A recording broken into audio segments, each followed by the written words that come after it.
All right, here is part two before I forget. Sometimes I say it's going to be a 2 or 3 part video and I only post one part because I forget. But anyway, let's take a look and conclude kind of how I built the dial you just saw. We're going to start the video with a walkthrough of the completed dial with the supporting props and things like that. So that way you get to see, how it looks completed and everything. I went ahead and added some functioning lights, and I 3D modeled and 3D printed everything you see here on the walls. The light switches, the ladders, the functioning light fixtures, all those things I designed and 3D printed and added to this dio after I completed the dio itself. But I mean, there's really a lot of detail in here, and I really went, in my opinion, grew with this dio, as I think I do, and probably all of us do with each dio we build. At least you should grow. If you just do brick walls all the time, I mean, if you like brick walls, that's great, but there's so much more to do in a brick wall, or there's so many different approaches and ways and methods and details you can add to the brick wall or the stone wall or whatever it is, to create your dials, and we should all grow each time we build something. And anyway, so let's get on with this. I designed and 3D printed this door here, and I'm kind of just making sure now that we did the hairspray chipping effect on it that everything fits and we're good. I'm going to cut some pieces of wooden dowel here to act as hinges, and make sure the holes and everything line up like they're supposed to, and we got good movement in the door. Now the hinges will be a little bit tight in this in the beginning, and that's okay. The more I open and close the door, or the customer opens and closes the door, they will loosen up a little bit and get to a nice thinness that will make it easier to open and close the door. I want to paint the edges of the door here too, because when you open the door and you want to take photos of it and you see this hideous gray resin color, it's going to be distracting. One thing to consider here is that when the tolerance between the door frame and the door itself has to be able to accommodate the paint, and that sounds like, oh, it's just paint, but it adds thickness, it adds mass to the model, so it needs to be able to clear the door frame as it opens and closes. So kind of accommodate for that. Get your sanding done real good, and then make sure that you've got a little bit of a gap in there, and then when you go to paint this, you should be good.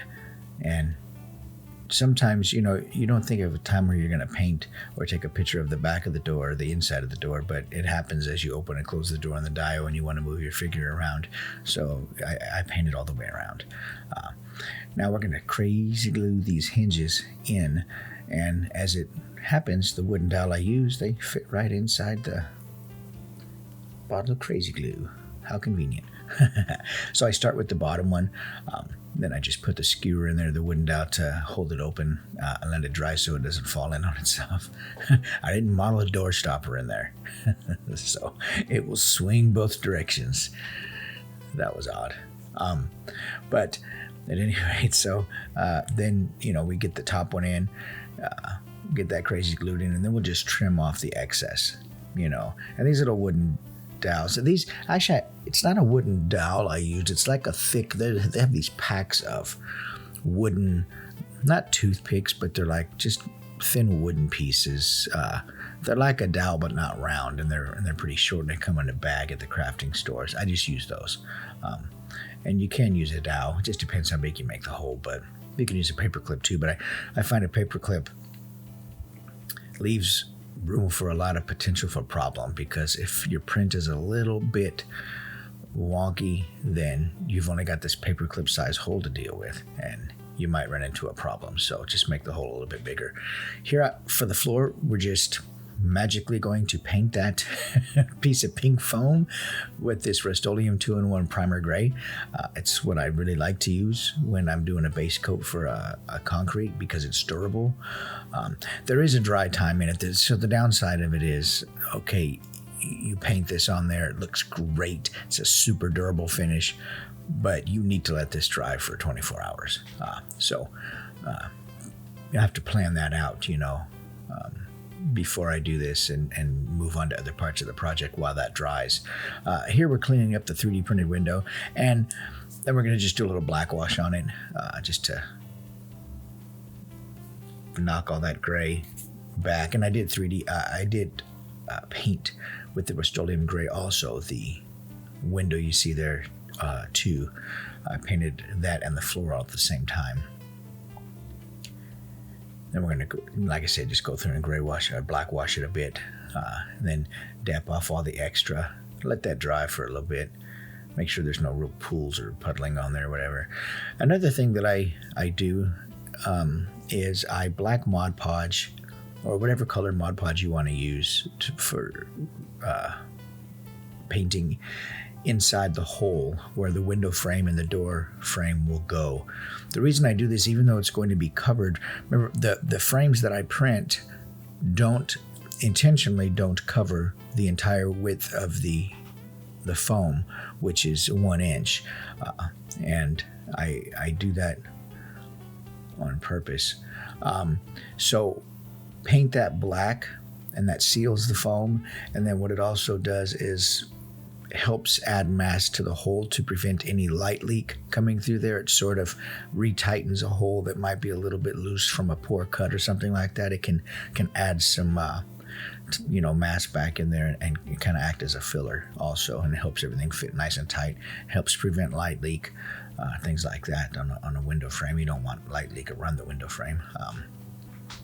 And so just go through there, and it just seals it up, and it makes it look nice, makes it look finished. And like I say, I don't when I model the window frame, I don't make it 1 inch deep. I make it, what do I make it? I think I make it like 0.80 or something like that. No, I think I make those 1/2 inch. I make those 1/2 inch thick. And the reason is that way there's a 1/4 inch on each side for a windowsill. If you want to put something in the windowsill. It took me a second to remember what is it that I'm doing. But on a 1 inch thick piece of foam, I make the frame 1/2 inch deep. That way there's a 1/4 inch on each side to allow you to add a concrete texture or debris or whatever, that way. Or you can push it all the way up to the face of it. If you're doing a window that's going outside, you could push that all the way up to the face of it, and that leaves you some gap in the back. If you're going to do like a double-sided dio or something, then you have the ability to do that. So anyway, I'm just going to do some light texturing on the concrete now that it's dry on the foam. Just some really light random passes with the foil ball, not real deep. Then I'm going to go through with my washes and build up some white, knocking this gray back a little bit. And I did a black wash also. First I started with a black wash on that piece of gray styrofoam. Got my lines and everything scored in there. Then I go with the white, the darker white. Now I'm going to lighten that up a little bit and water it down a little bit more by adding some more water, and just go back through. And the goal isn't to cover the whole thing back in white wash, just to create random patterns and broken up pieces of white and gray showing through in various, darknesses. And then I dap it. I like the texture that the paper towel leaves, and so I'll go back through there with a little paper towel and kind of let some of those wrinkles and stuff leave some patterns behind. Now we're going to go back on top of the white with some more of that gray from Walmart, the apple barrel gray. I love making washes out of this, and I love this paint for dials. When I'm, doing walls and stuff, if I'm not airbrushing, this is absolutely what I use. I like this paint. It's great, man. Now we're going to go through there and make another mess. See that microfiber towel? I get in trouble for that. My wife is like, why do you always grab a new towel? Just use the ones you've already painted up. She's right. I know. But anyway, we'll go through and dab some gray on there and just knock the hard edges of that white back a little bit. And that's all. We're just building up random patterns and stains. I try to avoid having hard edges left behind, and so that's why you see me knock it back with a darker color. And then I'll leave bigger puddles around, creating some more more effect. Then I'll go through the grout line there. It's not really a grout line. It's more like of a seam or a score mark that they do in the concrete. It looks like a individual pad. Sometimes it is, but a lot of times too, it's just one big slab, and then they put these score lines in there. So we'll let that dry, and that should give me what I'm looking for in the concrete floor. Now, when the door is opened and closed, a lot of times over the years, it leaves this sort of pattern or wear mark in the concrete or linoleum or whatever it is that it's swinging against. So that's kind of what I'm doing here. I'm just eyeballing with a pencil and going to mark a sort of a quarter of a circle out where the door would open. And then we're going to just draw that in. Then I'm going to go through with something really smooth, like a paintbrush, and I'm just going to push that shape into the foam, and that's going to create that like a little arch. And then I'll paint that with a little darker color to kind of mimic how it would wear. And I just thought that would add a cool little touch of, realism, but not really realism, because my stuff doesn't look really super real, I guess. But just another layer of detail that adds to the, believability of the diorama. These magnets. Let me tell you about these magnets. A friend of mine recommended these magnets. They are absolutely strong. Okay, I ordered circle magnets and I ordered the bar magnets because I knew that I probably ordered something wrong. So the circle magnets were great. However, the diameter of the circle was larger than the width of the foam. So good thing I ordered the bar magnets. And it turns out I really like these bar magnets better anyway. I will try to remember to link them in the description down below of the video. You get them on Amazon. They're called rare earth magnets. And I'm going to tell you, they are absolutely strong. When a magnet comes with instructions on how to separate it from another magnet, you know that it's strong. I mean, they are, like when you're holding them in your hand, they feel like they're anti-gravity or something. I mean, these things are ridiculous. So I'll try to remember to link those in the description. But this is the first dial that I used where I actually put magnets in it. And I like it. I think it's great. It poses a new set of challenges, but we'll talk about that later. But here I'm stuck in a time warp. I'm trying to decide what I want to do with this. And when I go to, because the thing is, when it's time to put the hot glue in, I got to get my mind right, because it has to go in, and then I have to put the door in, and everything has to line up really pretty quickly, because the glue's going to start to set within like 45 seconds. So, and there's a little bit of a gap on this door frame. I cut it a little bit wide, and so that's why I'm putting it in with in the orientation that I am. I don't want, I need it to rest against one side or the other, and as I glue it in, and so that's why I did it that way. I just had to get my mind right for a second. But the gap is fine, because when you see a brick wall and then there's a door in it, if there's no door frame around it, like a wood or something like that, you're going to see the door, or no trim around the door frame. You're going to see where the brick comes right up against the door frame, and there's usually some grout in there. And that's total normal construction. The door frame is a little bit smaller than the hole it goes in, and then you add your stops and your trim and etc. So anyway, later here I'll add an AK Terrains concrete texture product that they sell that works perfect for stuff like this, man. And now that the glue is dry, I just kind of double check everything and make sure that the door didn't get a little bit of glue on it also. Sometimes when you glue the door in after you've tested and opened and closed it, you test it, and now you're like, well, why is the door so tight now? So I just want to make sure everything functioned like it was supposed to after I put it in there, because it did before I put it. So here I take the shape of the magnet, and I take a wood burning tool, and instead of carving a recess out, I wood burn a recess out. I kind of melt it in, because not only does it harden the foam below the base of the magnet, but it's a little easier for me than just cutting out a long rectangle. I think it works better if I can just melt it down, and then take out some of the little extra scraps there.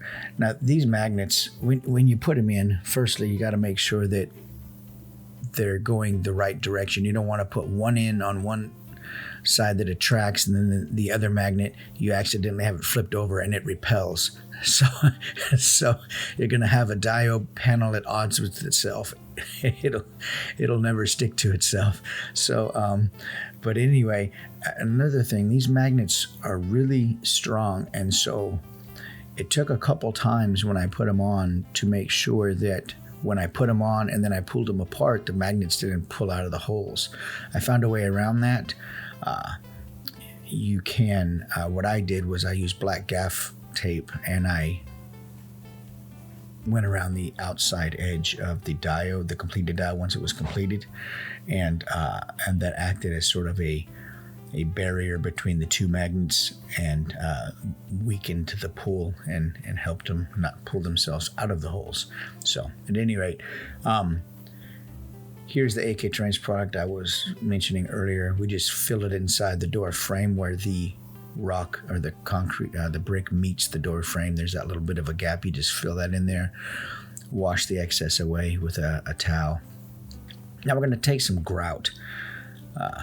They have different colored grouts that you can buy. They have a white, a scratch gray, or scratch brown, and different things like that. And so this is just grout that I bought at Home Depot and I put in a container. If you're going to use grout, you should probably wear a mask because the dust in it is bad. I'm hard-headed and old, and I just don't care. So, let's mix a little tacky glue and some water. And what I want to do here is just add a little bit of this dust and grout dust to different parts of the diode where there's, I think there should be some accumulation of dust and debris and gunk. And that happens to be at the base of the windowsill, inside some of the recessed bricks that are missing, and it's all kind of just subjectional where you think you want to put it. But the nice thing about using this grout powder is once you're done with it, you can leave it white or whatever color you bought it in, or you can go over it with a pigment like ground up soft chalk pastels or Vallejo pigments or whatever, and then you can lay down color over the top of that product also. I think my phone, I'm doing a live stream at the same time. Yes, I am doing a live stream at the same time, but at any rate, I have so many things going on at one time. Sometimes I don't even know what I'm doing. But we're going to push this brick in a little bit. I don't want it in so deep. And then we'll glue that rascal down, and then we'll go ahead and add the stucco and stuff to that also, just to give it little particles of grout, ground up grout and dust and dirt over time, just kind of settle on the exposed parts of the brick. And that's what I'm going to do here. So if you haven't done so, folks, please like and subscribe to the channel. I really appreciate you watching. Here's a little bonus shot with Popeye taking the trash out, baby. Like and subscribe to my channel. I appreciate it, folks. Take care. Thanks for watching, man.